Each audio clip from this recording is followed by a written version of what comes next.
Hi, this is Phil Gruber with Lancaster Farming. Today I'm talking about the state of the dairy industry. Recently I reported that the United States has dropped below 30,000 dairies and has lost half of its dairy farms in the past 15 years. Now that might sound alarming, but there's a lot more going on here, and I wanted to give you some context. Number one, farms are getting more efficient. Even as a number of dairy farms have gone out in the past couple of years, we've seen milk production actually increase by 24%, and cows produce more than they did even 20 years ago. That's because farms are breeding for higher production, they're going through scientifically managed feeding programs, and they're going through a comfortable, low-stress environment for the cows, which is good for their well-being as well as for milk production. Number two, farms are getting bigger. Now this strategy isn't for everyone, but it is true that many farms have been able to capture economies of scale. Many of the largest dairies in the United States are in the West. In the Northeast, you'll find farms of all sizes, from 30 cows to 100 cows to 2,000 cows. What's interesting is that almost all of these farms, regardless of size, are still family-owned and operated. Number three, low milk prices. Now here I'm talking about the prices that are paid to farmers, not necessarily what you pay in the grocery store. And we have seen some really rough years for farmers in the past decade or so. Some of that has to do with an oversupply of milk in the market. We also had a government safety net that was poorly designed and wasn't helping farmers a lot.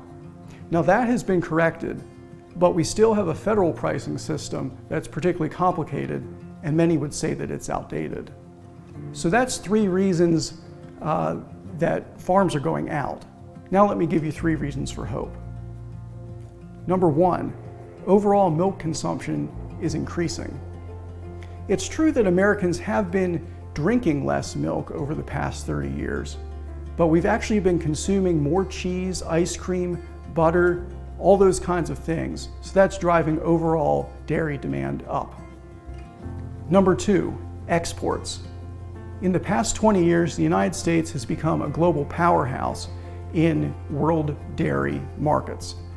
And we see that we're actually exporting about 20% of what we produce, with Mexico, Canada, China, and the Philippines being some of our big trading partners.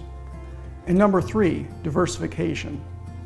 There's a lot that you can do on a farm to make money in addition to or instead of dairy farming.